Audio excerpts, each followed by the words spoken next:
where we really try to unearth the surprising truths behind extraordinary achievements. Today, we're embarking on, well, a deep dive into the mind of a true titan of sport, Novak Djokovic. I mean, think about it. 24 Grand Slams, world's #1 male tennis player. His name is just synonymous with dominance.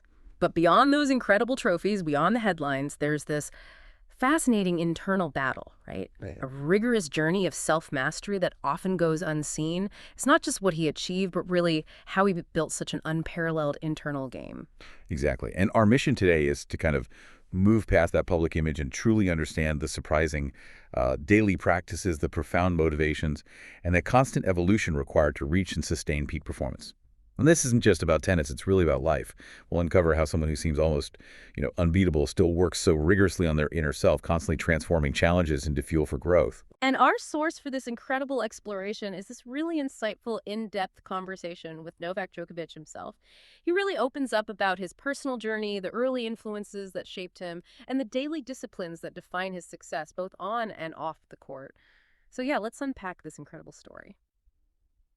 Okay, let's start right at the beginning with those unseen foundations of Novak's incredible drive. It's truly striking that at just 9 or 10 years old, this holistic concept of life was already being introduced to him by someone he affectionately calls his tennis mother. That's incredibly precocious, isn't it? It absolutely is. And what made it so unique was it wasn't just sort of disparate activities. It was the idea that every aspect of life, mental, physical, emotional, spiritual, it all contributes to your performance and well-being. Neglecting one, you see, it affects the whole system.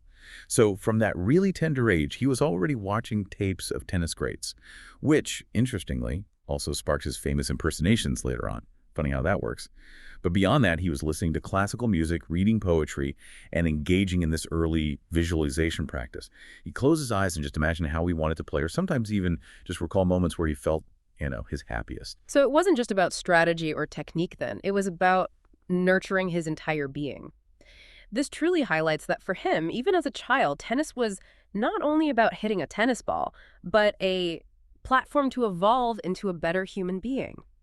It makes you reflect, doesn't it, on those early, maybe unnoticed influences in your own life. The things that might have quietly shaped your fundamental approach to challenges or personal growth. And that foundational holistic approach was then, well, intensified by a really deep-seated emotional feeling that Djokovic talks about very candidly, this sense of not being enough. This feeling, he traces it right back to his childhood in Serbia during a really difficult time of war, sanctions, and pervasive poverty. Yeah, this is where it gets incredibly powerful, I think. He recounts this vivid story from when he was about 12. His father presented them with just 10 Deutschmarks, which is roughly $10 is all they had, for a family of 5. That moment, for a young Novak, it forged this ingrained, almost primal belief. Not having success is not an option. I have to succeed. It's basically a matter of existence, a survival of my family. It's just an immense psychological weight for a young person to carry. Immense. And the source material also highlights the incredible sacrifice and pressure placed on him. His father, for instance, had to borrow money from criminals, loan sharks, at these escalating interest rates, 15%, then 25%, just to fund a $5,000 trip for a junior tournament in the U.S. This kind of background, while unbelievably challenging, can absolutely forge an unparalleled drive, no question. Right. So, with that profound understanding of his early drive, how then does he actively harness that? How does he craft his mind to channel that intensity productively day in and day out? Well, it's a continuous, multifaceted effort. Djokovic describes an extensive, consistent practice for his internal game. It's a daily toolkit, not just something he does now and then. He weaves together this remarkable array of techniques, including prayer work, mindfulness, meditation, conscious breathing, visualization, and cultivating a sense of presence. He also incorporates more specialized practices like NLP, neuro-linguistic programming, which is basically a framework for understanding and changing thought patterns, and also yoga, Qigong, which is an ancient Chinese practice involving mindful movement, breathing, meditation, and even principles drawn from Chinese traditional medicine. It's quite a list. That's an incredibly diverse toolkit. Wow. Does he engage in all of these daily, or is it more like he picks and chooses? How does he weave such an array of practices into his routine? That's the key thing. He's developed his own formula that changes dependent on the feeling and the circumstances. It's not a rigid checklist, more like an adaptable system. So, for instance, he might rely more on conscious breathing during a really tense match, right? while at home, maybe a longer meditation or a Qigong session might be his focus for deeper integration. But what's truly striking is his admission that despite over 20 years of this work, he's still surprising and shocking myself on how much I actually need to still work on that. He's very honest about how the ego takes you places where it's hard to come back from. It's incredible that even after 2 decades, he's still making those discoveries. It really is. What does that tell us about the nature of self-mastery, especially for someone at his level? Is it ever truly achieved? It makes you wonder, doesn't it, if even the most accomplished are continually refining their inner game. Well, what small, deliberate practice could we maybe integrate into our own lives for that ongoing journey? That continuous nature is absolutely fundamental. He views life itself as a kind of battlefield where you inevitably see the best of yourself and the worst of yourself. Mm-hmm.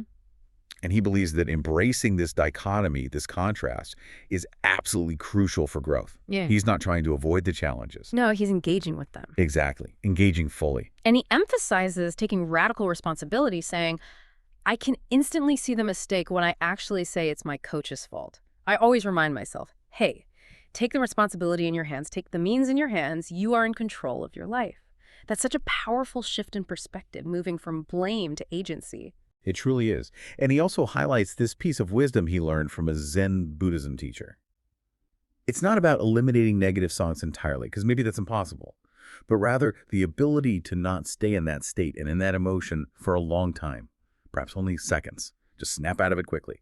This aligns with his need for solitude after a tough loss, needing that quiet time, and his belief that being bored is good for creativity and managing thoughts. He advocates for spending time in nature, especially walking uphill, he says, to be more present and grounded. It's all about that quick recovery, isn't it? That bounce back ability, the ability to reset and move forward without letting negative thoughts or emotions just consume you.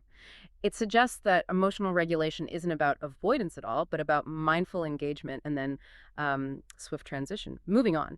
So with such a strong internal game, it's fascinating then to look at how that plays out in the crucible of competition, those moments of intense pressure, loss, even outright hostility from crowds.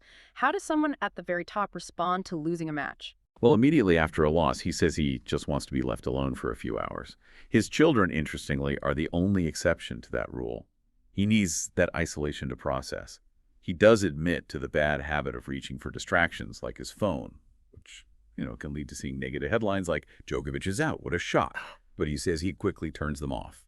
That's a very relatable struggle, isn't it? That urge to distract, to avoid that raw feeling of loss.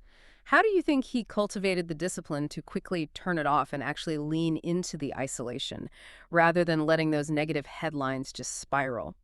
And this also reveals a more vulnerable side, doesn't it? It challenges that typical stoic athlete stereotype. He's apparently changed his view on vulnerability. He once saw crying as a weakness, but now he admires athletes like Cristiano Ronaldo for showing emotion, especially after losses for their country. He admits to crying many times himself in the locker room. It really makes you wonder, how do you process setbacks? Is there value in allowing yourself that space and emotion rather than immediately seeking external validation or distraction? Yeah, absolutely. And when it's battling the body, Djokovic has faced some significant challenges. He recounts his elbow surgery back in 2017 after a year and a half of pain, where he cried for days because he felt he'd let himself down by having surgery, having previously promised himself he wouldn't go under the knife. That was a big deal for him. Right, that internal conflict. And then there's his 2024 knee surgery. He ruptured his meniscus at Roland Garros, yet he still won a match in excruciating pain, apparently relying heavily on the strongest painkillers. The MRI confirmed the rupture. But here's where his mindset truly shines. When his physio told him, point blank, do not even think for a second you'll play Wimbledon, which was just 3 weeks after surgery. That triggered something deep within him. He said, all I needed is that, and actually that's what I need now. I need a challenge. And incredibly, he recovered, played the Wimbledon final, and then went on to win Olympic gold. Just astonishing. It's a remarkable testament to his mental fortitude. Truly remarkable. This ability to reframe an obstacle, to see it as a challenge, is absolutely key to his resilience. It prompts us to ask ourselves, doesn't it? What challenges in your life, when presented as impossible, could actually become the ultimate fuel for your determination if you just shifted your perception?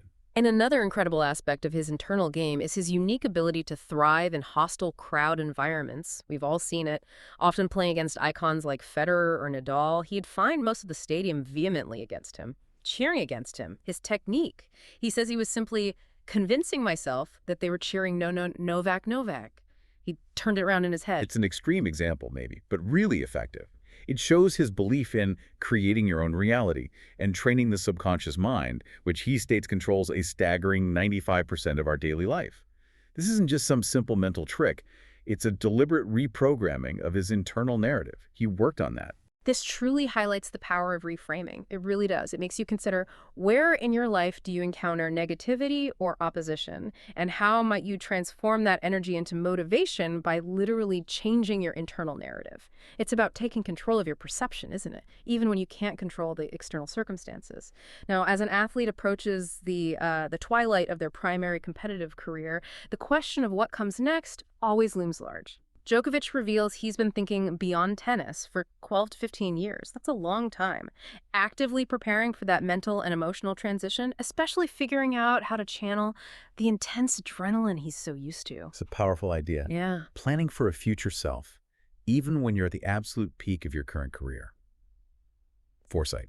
He shares that his core passion, his biggest driver now, is health, wellness, and well-being. He envisions a healthier world. Yeah. It makes you think, what steps are you taking, maybe right now, to lay the foundation for your next chapter? Recognizing that passion can be a really powerful and guiding force. And this passion led directly to his wellness brand, Sela. It launched initially with a hydration product.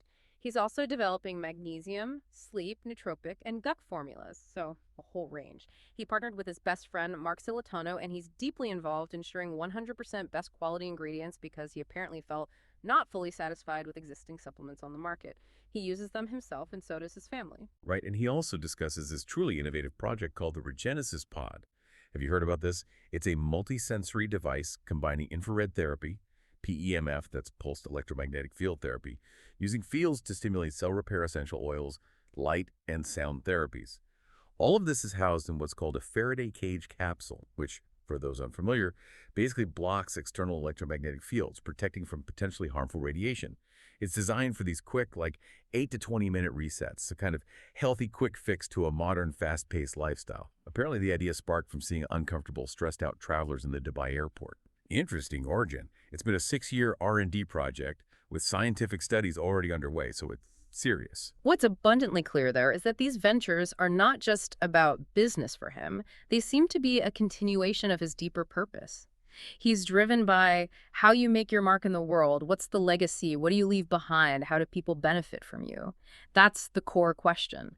He selectively chooses projects that align with his philosophy and mindset, even if, they might not be the ideal one for his managers from a purely commercial perspective. This really highlights that alignment, doesn't it? Personal values lining up with professional pursuits, creating a legacy that extends far beyond just individual athletic achievement. His work reflects this deep desire to give back and improve the well-being of others, clearly driven by his own extensive life experiences and his long-standing commitment to a holistic approach. Okay, as we start to wrap up this deep dive, let's pull some final reflections from, a champion's life. He shares what he considers the best and worst advice he's ever received. Right. The best advice he got was, live the life in the present moment, learn from the past, live in the present, and work for the future.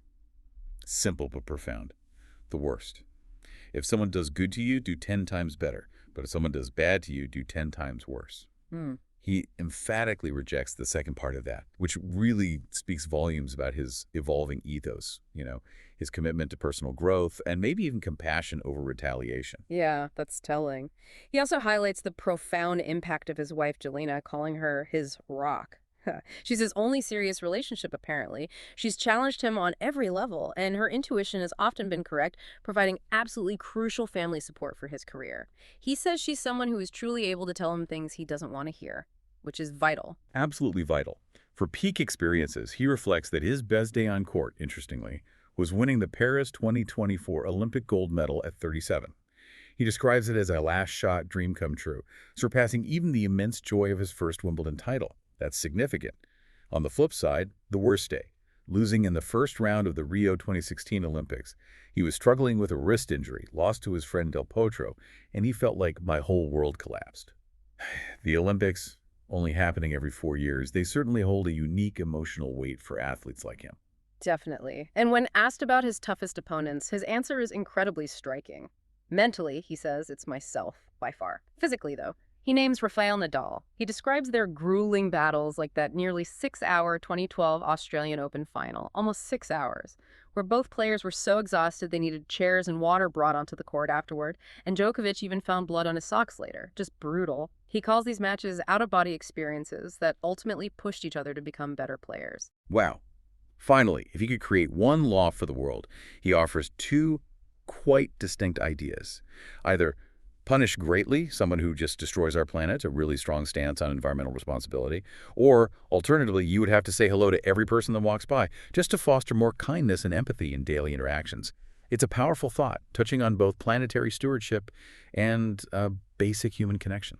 So this deep dive into Novak Djokovic world, it really reveals that even at the absolute pinnacle of human achievement, the greatest battles are often fought within, and that journey of self-improvement, it seems, is never truly over. It's this continuous, multifaceted process of self-discovery and transformation. So maybe consider this. What internal battle are you facing right now? And how might shifting your mindset like Djokovic, converting hostile chance into personal fuel, how might that transform your challenge into your next great triumph?